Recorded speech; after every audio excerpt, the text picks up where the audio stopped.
I'm walking a mile with Jay Semko today. Hey Jay, how's it going? Good, Joe. How you doing? I'm doing well, thank you. Thanks for taking the time out today. You know what? I was looking at a little bit of your online profile, and it's a little bit crazy, right? I don't know of a better history online of a band or a musician than the one you've got for the Northern Pikes. That is so good. I don't know who does all that for you. Well, our Northern Pike stuff is well, good idea or good question actually, because I don't remember who does that. I know Donnie, our drummer, he's kind of our I don't know, business Okay. person, organizer. He's the only one who's drummers are the most organized always in a band. They have to be because they have to they have that technical thing. They got to hit things and Yeah. adjust pedals and grease up the machine, and that kind of thing. So I so always that's thought I that's the always case thought with the Northern Pikes. I always thought that was the bass player. Theoretically, yes, but we're too mellow. We're too mellow for that. You're a different. You're well. It's obvious that your formula is successful because wow, since 1986. Well, even before that, really, I guess, right? Is it fair to say that you kind of broke through in '86 with the things I do for money? Is that a fair thing to say? As the Pikes. Yes. I mean, interestingly, we had all been in various bands, sometimes I was in a couple bands with Brian previous to the Northern Pikes, and I was in a couple bands with Donnie previous to the Northern Pikes, as well as Merle. And I guess the Pikes really began in the early part of 1984, and we slugged away. I mean, one of the things that we did that was a little different is we became kind of a cover band, and we weren't a great cover band, but at that time there was a circuit where you could go around through Western Canada and you could play 6 nights a week or 3 nights in a nightclub, Oh and yeah. you'd play a lot of music. It was usually like 4 40-minute sets and a tag or 350s or 450s or a lot of music, but you could earn a living kind of doing that. So we wanted to do that. We wanted to develop as a group as opposed to just going out and playing occasionally as a completely original group. So we did that for our first, I guess, for about the first year and a half of our existence. We went out Hmm. and we played cover songs in bars and threw our own material in as well. And we'd fake it and go, oh, here's a new one from the Kinks, and it would really be one of ours or something. That Sure. was sort of our modus operandi. But it was a good way to fool bar owners into thinking you were playing a hot new single from an established group of some sort. But after a while, we always knew that we wanted to, our whole goal was to be a completely original group. And we had been in bands that were of that ilk before that. But the thing we were able to do is save some money from playing out, Oh playing yeah. regularly and put it away for recording, because that was our Right. whole goal, was to make our own records. And we had no aspirations to sign to a record label or anything. Our realistic goal that we had was to make our recordings, I guess, good enough, and have the songs good enough that we could perhaps get our own label distributed through a major record label. That was our realistic goal, Hmm. and so we did that. So we put out an EP in 1984, 6 songs, just self-titled, called the Northern Pikes, and then we did another one in 1985 entitled "Scene in North America."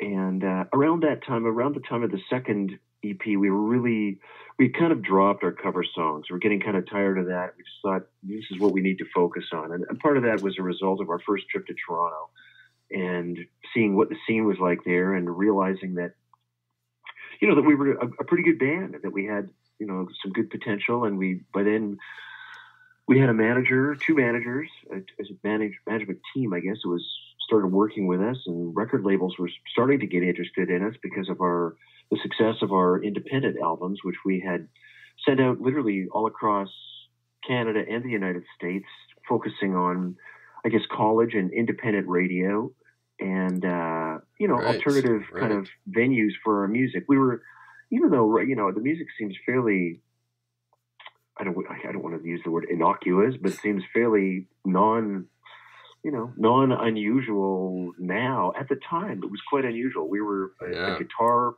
pop kind of with a little bit of a twang leaning kind of band, in an era where it was a lot of electronic music and a lot of stuff that was certainly not what we were doing. And in some Right. ways, we were kind of ahead of the wave because around the time that we ended up actually signing a record deal with Virgin Records, within that same, I'd say within the same 6 months to a year, were a number of other groups that were not exactly like us, but guitar oriented music like Yeah. Blue Rodeo and Grapes of Wrath and 5440, Yeah.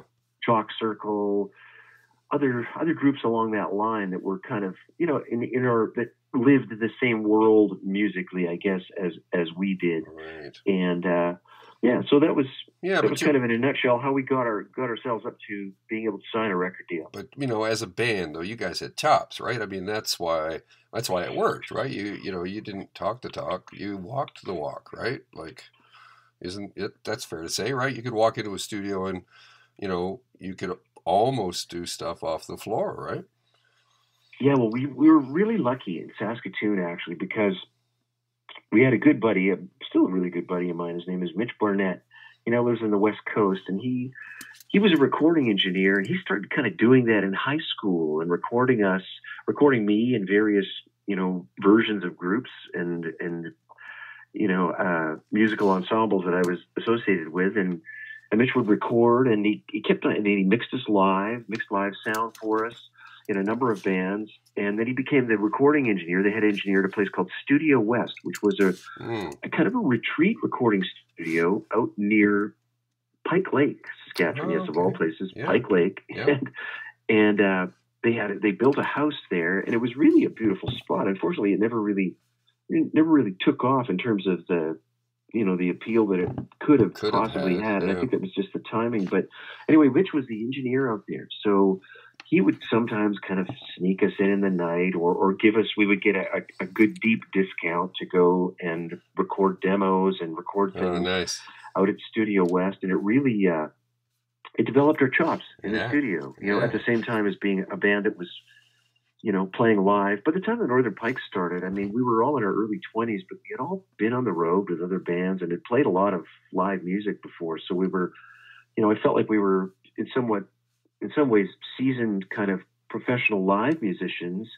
But there's a whole other element about that when you want to record things and just being used to, not getting, as my friend Jason Plum from the Waltons would say, red light fever, which is when you press the button to record and you kind of freeze up and get nervous. No, not the red light.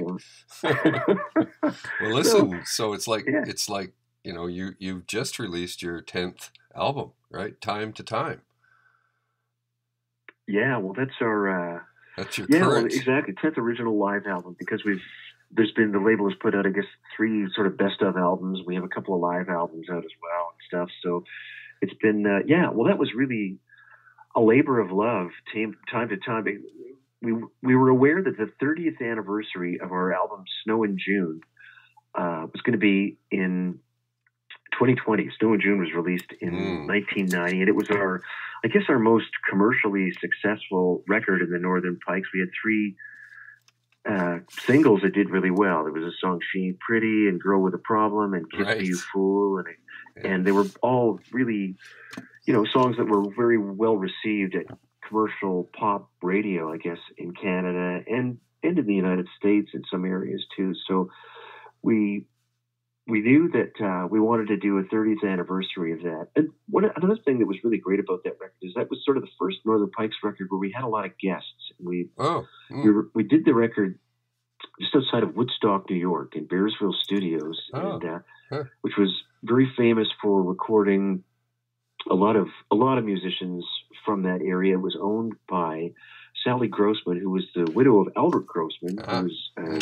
great music manager of people like the band and Gordon Lightfoot and Ian and Sylvia. And after Albert passed away, Sally, I guess, inherited the studio and looked after it. And we had some great visits with her. She was a walking musical history person, and it was pretty great. And we knew that in the vaults of Bearsville were a lot of tapes, the multi-track tapes of Bob Dylan and the band, Yeah, and those yeah, a lot of yeah. that stuff that came out in 1975 with the Basement tapes Basement tapes. released, Yep. and so we ended up actually having some great guests. We had Garth Hudson from the Oh, band who yeah. lived in Woodstock, and he came in and guested on a number of songs, playing a number of different instruments. I mean, he played organ and played accordion and played sax, and also John Sebastian, Oh, I guess from the Love yeah. and Love and Spoonful, Spoonful. and Yeah. various other things. Yep. A great keyboard player, Stan Celeste, who became the replacement, I guess, for Richard Manuel in the In band the band. after Richard had passed away. And Stan was great. He had played with people like Jackson Browne and Crosby, Stills and Nash, and then a great singer, Crystal Talafiero, who two of the guys had actually seen her performing as a multi-instrumentalist and vocalist with John Mellencamp. Okay. And Yep. she ended up performing for many years with Bruce Springsteen and Billy Joel. And What was that name again? What was that name again, Jay? Crystal Talafiero. Okay, I don't know that name. Yeah. Yeah, she's great. And so we had some great guests that came aboard for some of the songs. And so when it came time to do Time to Time, we were thinking, okay, 20th anniversary, let's release this. So we started on it in the fall of 2019 out in Nova Scotia, which is where Brian and Kevin, Pike Brian and Pike Kevin, Yeah. fairly close. You know, Brian's in Lunenburg and Kevin's in Western Shore. They're both about communities that are about 20 minutes from each other on the South Shore. And we ended up working with a guy named John D.S. Well, we call him John Adams, but John D.S. Adams, who's a Juno Award-winning producer and recording engineer for his work on acoustic albums and on classical records. And it was just like a dream come true because he was exactly what we needed for doing this. And he lives Mahone Bay, like he's right by where Brian and Kevin live. Yeah, and got to know John. He's just a great guy in a great recording studio. Time to Time is essentially an acoustic oriented album, right? Like you needed that kind of expertise for what your vision was for the album. Like it's quite a departure from Northern Pikes' previous material, right? Well, as a recording. Different. You know, we were originally going to do we wanted to do a bit of a tribute to the Snow and June album. Didn't really know what to do. Like we thought, let's strip these songs down and make them really rootsy, and some of them even have a bluegrass feel. And we had a couple of great musicians come in. Glenn Pacha, who plays keyboards with Bonnie Raitt, who lives in the South Shore area, and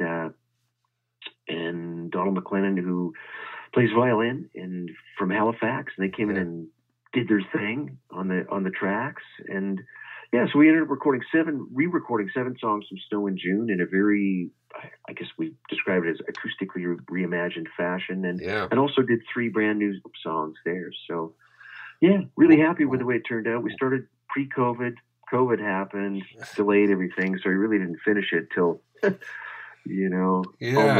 that was 3.5 years later. A big interruption in everybody's life, and it also kind of coincided with your SOCAN award, right? Like you guys, where did that happen in this timeline?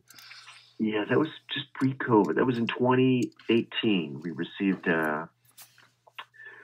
I'm trying to remember what the award is called. It was, I think it's just anyway, the song She became classified as a SOCAN classic after receiving X amount of plays in Canadian radio. And so they flew us out, and we actually had the original four of us. So it was Brian Potvin and Don Schmidt and myself and Merle Brick. And so Merle came along on that trip, and it was kind of fun to have a bit of a reunion and hang out for a couple of days, go to the award ceremony and see some old friends there and that kind of thing. Nice. Cool. Yeah. So now that must have had something to do with your invitation to perform at the Junos, which were scheduled the following year, correct?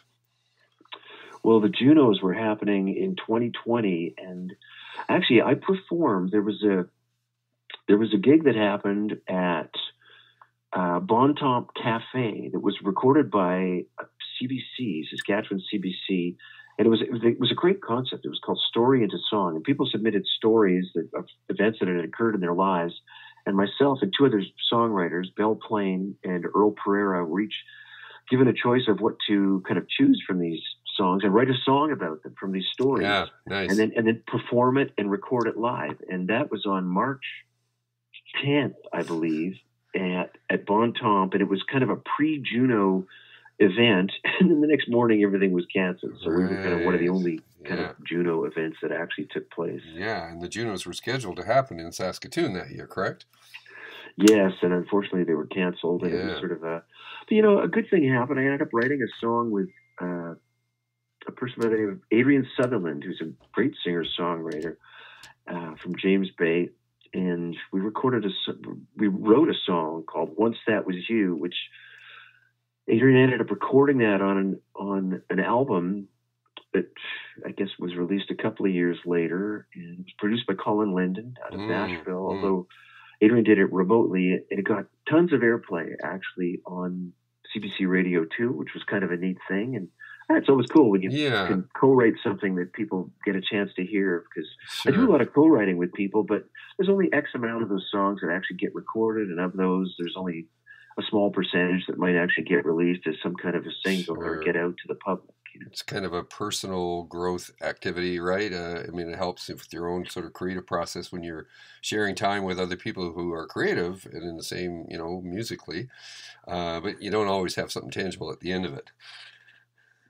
Exactly. It's Yeah. sort of it's fun for me because then I don't have to go out on the road and play the songs. I can, you Well, know. no. I mean, why would you want to do that when you go out and you produce like 8 solo albums and like all of the Northern Pikes stuff? We're gonna have to walk another mile. I think that's what this is talking. This is what this is turning into here. We've done is we've talked about the Northern Pikes, and that's cool. But I think, Jay, we're gonna have to schedule another walk together and talk about your solo work because that's got to be and it's to some extent most of that work is more recent, right? So why don't we do that? Why don't we kind of talk about what you've got in your immediate future? I know you do have a fundraising activity which is so cool that you do these things. You've got on April the 25th, you've got an event coming up at Knox United Church. Maybe talk about that a little bit. Yeah, it's called A Night for Knox, and it's going to be a great event. Actually, I attend Knox United Church, and it's sort of the concert is basically to support Knox and their community outreach activities that they do as well. And so, really, we've got a sound bath happening from Aaron Walsh, who's great. He does this musical sounds with bowls, and it's hypnotic and absolutely beautiful. So he's going to be starting off the evening, and then we have Danica Lohr, who's a great nationally known poet and storyteller, and she's going to be doing some stories. And then we're going to have a songwriting circle with myself, Eileen Laverty, Oh yeah. Greg Hargarten, Randy Woods, and Danica, and I'll be covering Oh nice. accompanying her on guitar. And yeah, so we've got a couple of sets of that. So it's really kind of an interesting variety of things happening. It's a very arts oriented night, and Knox is just a beautiful venue for live music and live events. And very excited about that. I think it's going to be a super unique evening for people, and it goes to a great A great cause. cause. So And how do we yeah, get, very excited about that happening. how do people get tickets for that? Does it all You in advance or at the door? Or? you could go to Knox United Church. I think it's called knoxunitedchurch.ca. If you just Google it, Knox United Church Saskatoon, it goes to their website, and they're available right there. You can buy them Yeah. online they'll give you further information as to whether you can buy them at the venue and other places along the way. Yeah. And I love yeah, that. I love that the name, a sound. Did you call it a sound bath? sound bath. Yeah. It's very cool. It's sort of people, and Darren does these quite regularly all over the place. Like he's very busy with this, and it's become very addictive for people. And sometimes people literally they'll kind of bring a blanket and just kind of fall asleep to this. So I mean Wow. Yeah. it's pretty It's cool, pretty kind of cool like stuff. it's kind if I understand it, it's like a big singing bowl. It is. There's a number of different bowls, and they have different tones, and he's combining these sounds, and it just creates this. Yeah. You have to experience it to Yeah. really Yeah. know Yeah. what it is, but Yeah. it's like it's so relaxing and it gives you such an otherworldly and euphoric feeling. It's really, Yeah, it's pretty nice, amazing. nice. Well, and I have heard a rumor that you're performing at Saskatchewan Homegrown on May the 12th. Yes, I am. I'm very excited about that. That's the Sunday afternoon, May the 12th, and a number Yeah, of other great songwriters there too. And it's sort of yeah, it's going to be fun. I'm super excited about that as well. yeah, yeah. I hope you. I'm sure you'll enjoy that experience. The Studio 12 stage there. It's a nice sound venue, and it's an intimate kind of venue. So, yeah, I think you'll like it. I think people who come will like it as well. Well, listen, Jay. You know what? We're the mile is up, buddy. Okay, okay. Sorry, I start rambling on. You can't shut me Not, up. Sorry about that, Joe. not at Sorry all. about that. Anything else? Anything else people should know about what you're doing in the immediate future? No, well, the Knox United Church thing. Very excited about that. Thursday, April 25th, 7:30 at Knox in just downtown Saskatoon, right on the river.